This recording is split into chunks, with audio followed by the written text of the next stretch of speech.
السلام عليكم ورحمه الله وبركاته. اش اخباركم؟ صحتكم لاباس؟ ان شاء الله تكونوا على خير وبخير، ونلقاكم هذا الفيديو على خير وبخير وعواشر مباركه.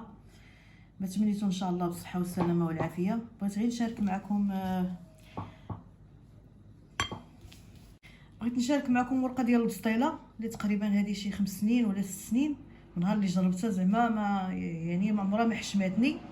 ورقه البسطيله كتجي زوينه وبغيت نشاركها معكم. يعني شحال من حاجه جربت، ولكن هذا التجربه الاولى ديالي تقريبا شي 6 سنين هذه ما عمري ما بدلتها، ناجحه 100%.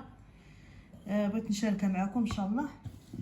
عندي هنا واحد الكميه ديال الطحين، تقريبا هذه شي 3 زليفات، ما عامرينش بزاف ديال الطحين على حسب كل واحد وشنو شحال بغى الكميه. وعندي واحد شويه ديال الملحه، تقريبا شي معلقه صغيره. وغادي نحتاج الماء على حسب، يعني غير يعني تخلط، ما تكونش ثقيله بزاف وما تكونش خفيفه بزاف. في الاول غادي نخلطها هنايا بهذا الطراب هذا اليدوي، وعاد غادي نخلطها بالميكسور ديال الطو، خلاط ديال الطو.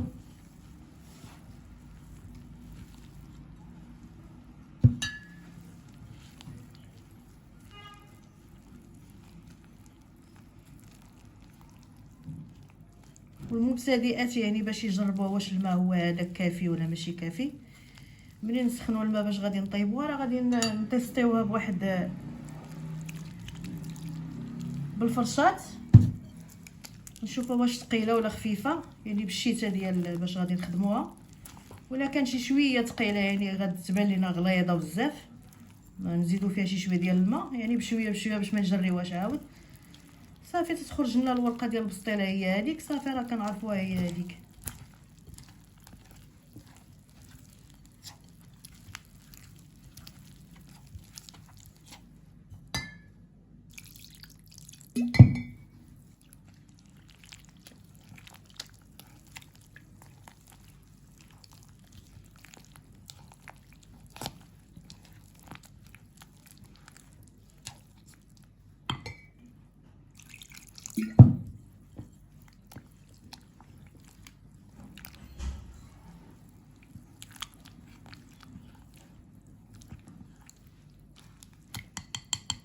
دابا غادي نخلط بهذا الخلاط ديال الكهرباء.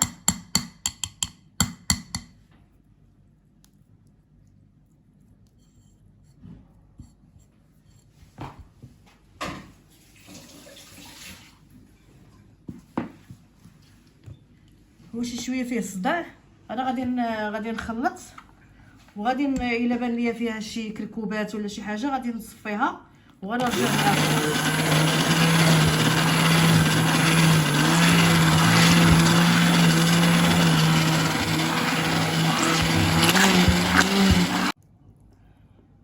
هنايا صافي كملتها، بديت كنطرب بها بهاد الطراب هذا ديال الضو، يعني حتى طلقات مزيان العجينه باش ما تكورش ليا. عاد بديت كنزيد الماء شويه بشويه، تقريبا ها هو يطرو ديال الماء على 3 زلايف، يعني 3 زلايف ما عامرينش. ما نتقيدوش بسميتو بالماء ولا هذا، يعني عيننا ميزاننا حتى تكون شي شويه بحال اللي شويه ما جاريه ما ثقيله.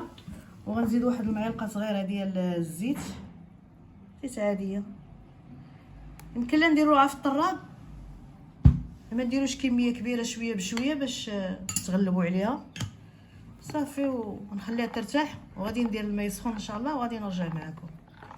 رجعت معكم، هاي خليتها تحت شي شويه.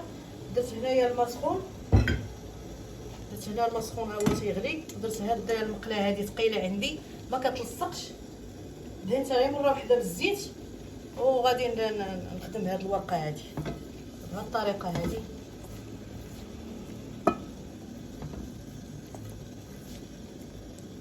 نديرو حتى 3 ديال يعني الطبقات، ماشي مشكل، راه كتجي هي هذيك.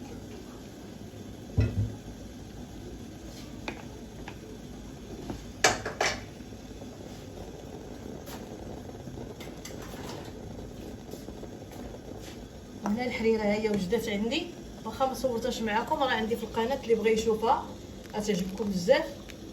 ان شاء الله تجربوها غتعجبكم الطريقه ديالي. غادي نطفي عليها حتى هي وجدات.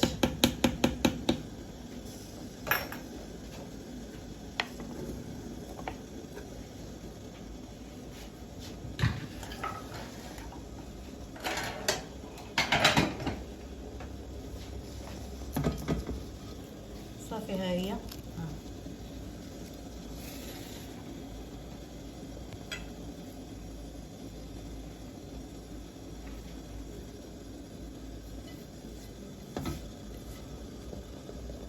الطريقه سهله دغيا غير تولفوها في الاول، تخرج لكم شي وحده ولا جوج ولا حتى 3 كاع ما مقادينش، ماشي مشكل. صافي ومن بعد راه كتقاد. انا وجدت هاد الكميه هادي غادي ندهنها بالزيت، تندهنها بحال هكا بالزيت. يعني ديك الورقه البسطيله اللي كنستعملوها يوميا صغيره راه كتكون زعما واجده زوينه رقيقه. هذه ماشي البديل ديال ورقه البسطيله، هذه ورقه البسطيله اللي كتجي زوينه للاستعمال اليومي. ان شاء الله راه نكمل معكم. وإلا كتاب غادي نصور معكم حتى الحشو. هنايا عندي شويه ديال البصله هي كنشحرها نظرا لضيق الوقت. متتبعين القناه ام روان، الصراحه ما درتش فيديوهات بزاف هذا رمضان لضيق الوقت والجامع، الله يسكت بالو هذا. ان شاء الله تيفوت رمضان. صافي ها هي وجدات.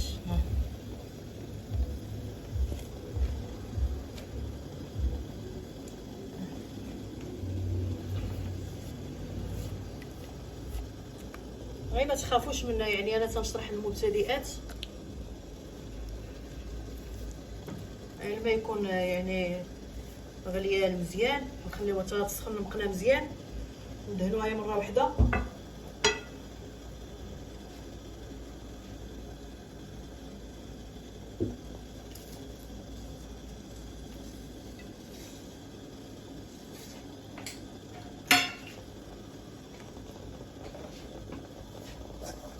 عندي هنايا واحد البصله هنايا مشحره مع شويه ديال الثومه،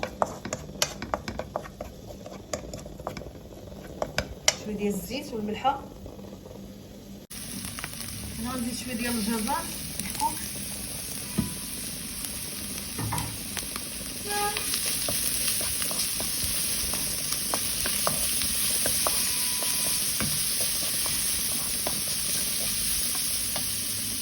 غندوز الورقه ديال البصيله نحيدها.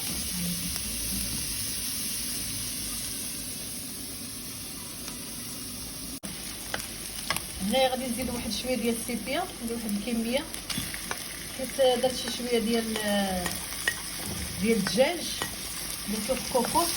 صاوبت شويه ديال التحميره وشويه ديال الخضر وشويه ديال الثومه وشويه ديال الخضور معدنوس شويه ديال السودانيه وواحد شويه ديال الماء والحامض، يعني واحد عصرت عليه شويه ديال الحامض بحال اللي مرقد بحال الحوت.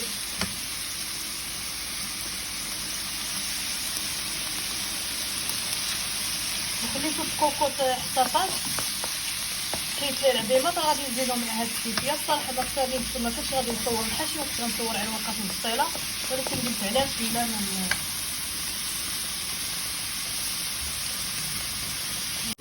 هنا غادي نزيد الشعريه.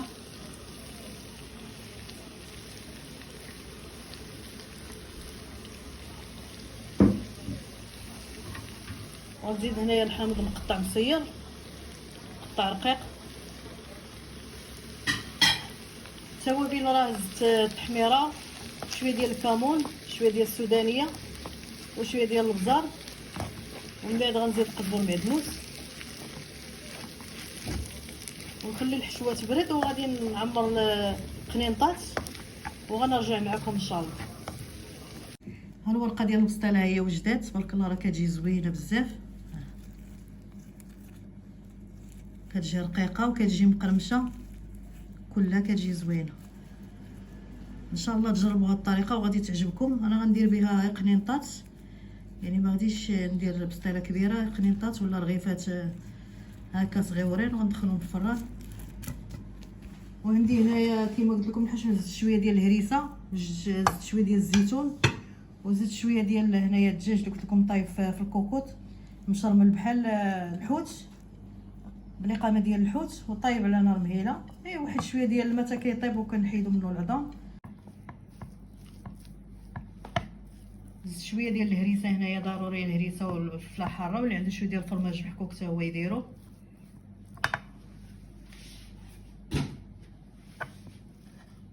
وشويه ديال القزبر معدنوس حتى هو راه درتو. الحامض مقطع طريفات صغار، طريقه ديال الكمون السودانيه والفلفله حاره.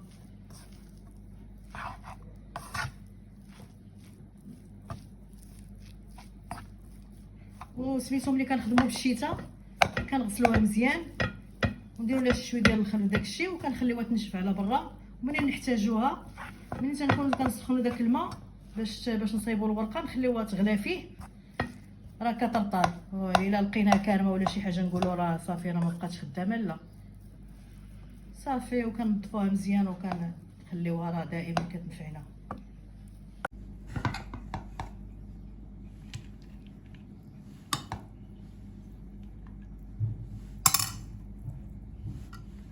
هكا نديرو مرغيفات كيجيو مربعين تيجيو زوينين.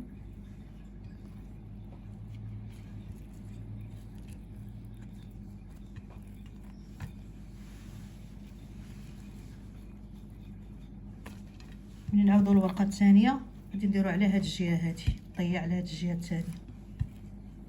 الا كاين الفرماج كتجي يعني الصراحه نسيتو، الفرماج كيطلعوا زوينين بزاف.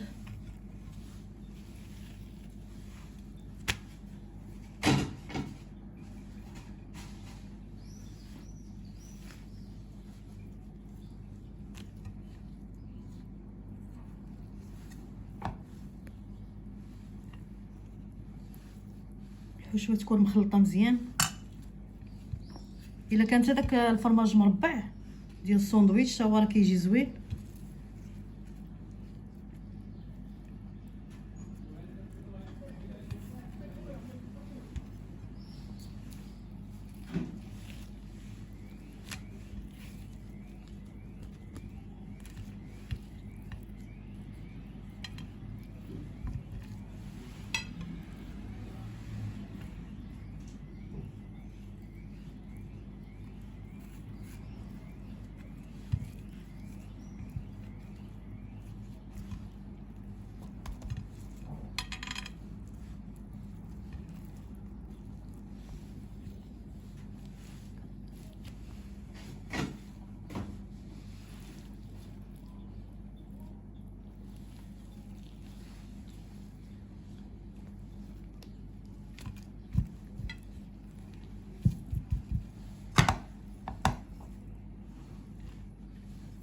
انا غنكمل هذه الكميه وغنرجع معكم. ملي نكملوهم ضروري ندهنوهم. وسبيتو الحشوه خصها تبرد ضروري باش ما تقطعش معنا الورقه، هذه حاجه ضروريه تتبرد تماما. وندخلهم الفران ونكمل ان شاء الله هذه الكميه اللي باقا عندي ونرجع معكم في طاوله التقديم ان شاء الله. هما وجدوا معنا تبارك الله، راه تيجيو زوينين ومقرمشين. ان شاء الله غادي تجربوهم وغادي يعجبوكم، متاكده غادي يعجبوكم. وإلا عجبكم هذا الفيديو خليو لي لايك، خليو شي تعليق زوين. ويعني راه كيخرجوا واحد الكميه كثيره تقريبا 3 زليف ما كاملينش. تبارك الله راه خرجت واحد الكميه. انا ما طيبتهمش كاملين، طيب دابا غير هذا الشيء اللي غادي نتناولوه. وهادو غادي ان شاء الله غنديرهم في الكونجيلاتور. وان شاء الله تجربوا هذا الفيديو ويعجبكم. الصحه والسلامه والعافيه وما تمنيتو ان شاء الله. وما تنساونيش. والى فيديو قادم ان شاء الله. عواشر مباركه.